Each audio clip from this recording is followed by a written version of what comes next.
Salve, salve, meus abençoados! Está começando aqui mais um conteúdo para o canal. Hoje o conteúdo eu vou falar sobre um resumo deste livro aqui, ó, Brevidade Inteligente.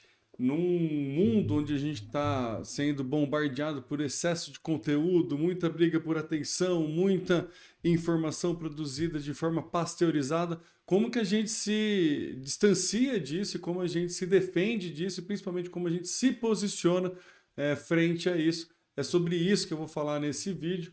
Então, a base que eu estou usando para trabalhar é este livro aqui, com todas as minhas anotações. E se você me acompanha aqui, né, você já sabe que as leituras e os conteúdos que eu trago aqui são leituras minhas, as minhas análises a partir de um livro. Não é um resumo do livro, não é esse o objetivo, mas é o meu critério ali de definir o que, que eu entendi ser importante, o que, que não. E aí, se você concorda, discorda, por favor, comenta aqui e aí a gente pode conversar. Este canal aqui ele tem um objetivo de trazer conteúdo de marketing bem desmistificado, um conteúdo de marketing de verdade, muito pensado para CEOs e empreendedores que precisam ali ter um ganho, né, de consciência de marketing, um aprendizado de marketing, num mercado também que a gente sabe que é difícil encontrar uma boa, uma boa fonte para a gente estudar marketing, porque tem muito modismo, tem muita fórmula mágica, tem muitos atalhos, e aí a ideia desse canal é justamente ir na contramão desse caminho e criar um marketing cada vez mais sustentável, cada vez mais seguro. É por isso, dentre outras as coisas, que eu estou usando esse livro aqui como uma forma de produção de conteúdo. Porque todo mundo fala que é importante você ter presença digital, estar presente em todas as redes e garantir ali que você se comunique, engaje com o seu público e tem um monte de fórmula, um monte de regra. Só que esse livro aqui ele foi escrito antes de existir inteligência artificial e ele tem uma metodologia, uma didática muito legal sobre como produzir conteúdo. E é um preceito mais do que o formato que ele oferece no livro, eu gosto muito do preceito de como ele atua, de como é trabalhado nesse livro. Então, vamos lá, se você ainda, né, não me segue, faz todas as coisas que precisa ser feita no canal do YouTube, né? Se inscreva no canal aqui, eu ainda estou pegando a banho, se inscreva aqui no canal, comenta aí, compartilha com a galera toda, enfim. Se você não me conhece, eu sou Temo Mori, você pode ver que eu cliquei no lugar errado, mas aqui, ó, me seguir. Tem conteúdo tanto no meu Instagram a respeito de marketing para SEO e no meu LinkedIn, e tem também a minha newsletter, que você pode ir lá no Substack e assinar. Toda semana vem um conteúdo de marketing focado para CEOs e eu vou deixar o link aí na descrição. Bom, vamos lá para a nossa tela, né, para o nosso centro de estudos aqui, a brevidade inteligente, o método que a IA não sabe copiar. Isso é mentira, tá? Ela não sabe copiar a essência, não é? O método em si ela consegue copiar, entendeu? Mas acho que a parte do ofício que eu acho importante a gente entender. Então, assim, como foi feito por uma IA, né, o Notebook LM, que é o que eu uso aqui para fazer esses slides, eu acho que ele deu uma, né, tropicada aqui, deu uma tropicada, mas tudo bem. O importante é muito mais importante a informação e o desenho do que efetivamente o que, que a gente está falando aqui, do que está falando aqui no slide, né? Então vamos lá, né? O que, que é aquela introdução que eu passei para você, né? O feed ele foi engolido por uma linha de montagem, está cada vez mais pasteurizado os conteúdos e é sempre a mesma regra, né? Você coloca um hook, faz uma quebra de linha, depois coloca um emoji do foguete, o que, que eu aprendi, não sei o que. Tá tudo igual, tá tudo igual. Inclusive um dos posts meu no LinkedIn que acabou resvalando e falando, furando um pouco a minha bolha, foi logo depois do final da Copa eu digitei exatamente assim no ChatGPT, faça um texto sobre liderança, falando da vitória da Espanha. Foi um prompt bem básico assim, e ele faz o texto, ele né, estruturou o texto, mas é aquele texto extremamente raso, aquele texto extremamente, nossa, muito ruim de se ler e que não agrega nada. Então, assim, a gente está entendendo, né? por conta disso. O mercado está entendendo o que, que é um bom texto, o que, que não é um bom texto. Então é importante a gente entender que isso acontece por conta de uma linha de montagem que foi estruturada, porque o próprio algoritmo trabalha dessa forma, né? Então, se a gente fizer um catado histórico, a gente foi aprendendo, né, no marketing, principalmente o marketing digital, foi aprendendo a escrever não para pessoas, mas principalmente escrever para máquinas, porque você tem uma regra que você precisa aceitar essa regra para o algoritmo das redes sociais ou o próprio Google te classificar e a partir dessa classificação você aparecer e ter alcance ou não. Então, quando você escrevia um artigo de blog, você escrevia um artigo de blog não pensando no seu público-alvo, mas prioritariamente pensando na ferramenta Google, o que, que precisa ter, como que eu organizo aquilo, aquele texto. Quando você escreve um texto para rede social, mesma coisa, né? Como que eu induzo o meu usuário a fazer um clique, uma ação rápida, para daí a rede social entender que aquele conteúdo é legal e passar para mais gente. Então a gente sempre foi ensinado, ou o mercado foi para um caminho onde a gente vai ensinando, foi aprendendo a escrever para a máquina. O problema é que agora as próprias máquinas estão escrevendo, e aí está um mundo onde a máquina escreve para a máquina, e aí a gente chega nesse processo que está aqui, uma extrema linha de montagem, né? Antes era tudo feito para gerar engajamento. Então o objetivo nunca foi efetivamente, salvo raríssimas exceções, o objetivo principal nunca foi diretamente agregar algum valor, fazer alguma estratégia, ensinar algo genuinamente. Né? A gente sempre fala que ele funciona para gerar engajamento, mas falha miseravelmente em dizer algo.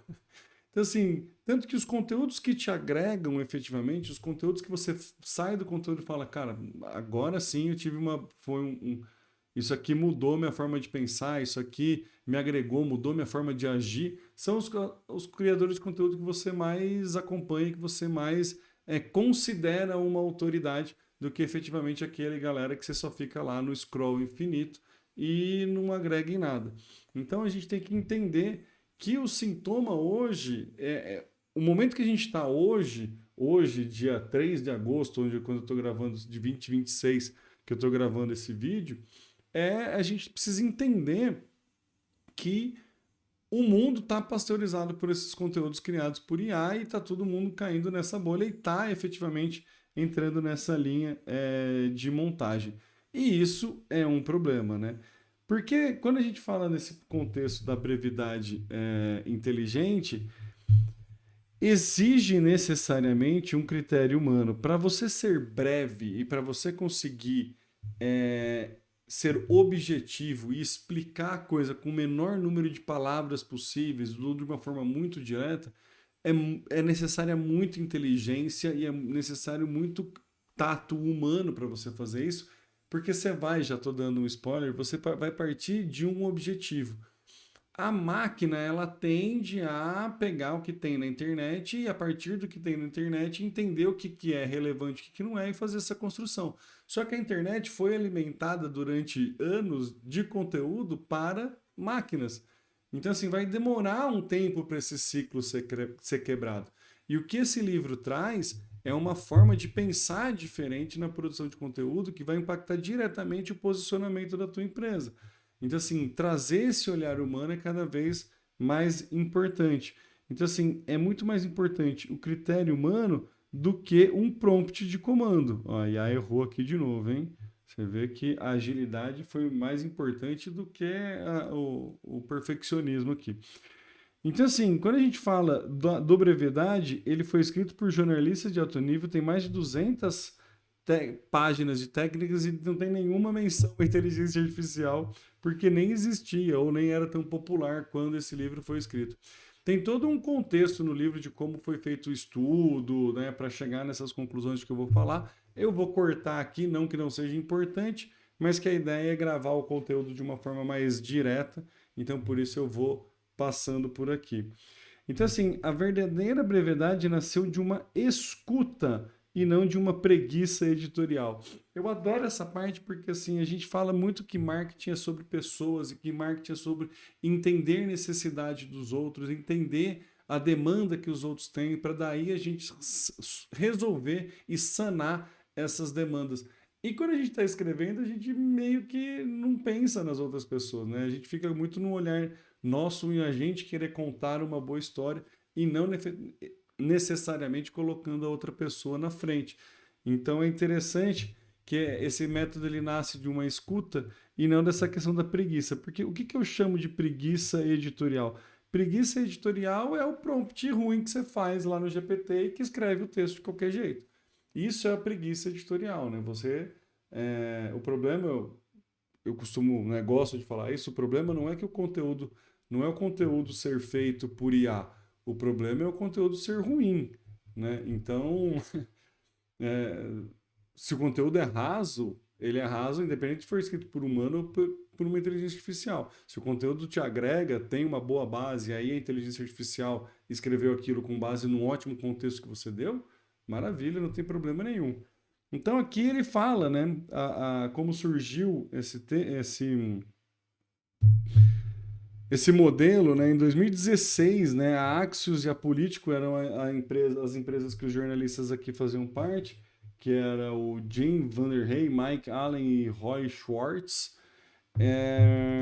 Eles falavam que eles tinham uma newsletter ali que a galera pagava quase 100 mil por ano, né, de notícias a respeito de mercado, política e tudo mais. E os leitores eles pagavam caro por uma exigência muito clara. Eles não queriam mais conteúdo, eles queriam a notícia limpa, direta e sem ruído. E foi isso, né, a partir desta demanda de um público-alvo que nasceu um produto. Entendeu? Entendeu a lógica aqui? Você tem um público-alvo com uma demanda e aí essa demanda gera uma solução. Então, assim, é importante a gente dar ordem para as coisas aqui, né? Quando a gente pensa nessa régua, nessa forma de criação, tem um porquê chegar. Quando a gente pensa no boom da IA e a gente pensa na questão de, consigo agora ter presença digital com baixo custo, fica muito fácil eu preencher um calendário editorial, eu peço para o GPT, para o Cloud, quem seja quem for fazer o conteúdo para mim, ele consegue fazer, então ele constrói todo o calendário, ele constrói tudo, ele agenda para mim, ele faz tudo. Só que aí fica uma demanda de você ter conteúdo, estar presente, mas você está presente falando para quem? Né? É só volume que importa? É de volume que quem quer te acompanhar precisa? Então, esse é o ponto, né? A gente colocar a pessoa, o cliente lá efetivamente na frente. Eu tenho um teto aqui de dar 13 minutos para o vídeo, então para essa semana eu vou deixar você com essa reflexão.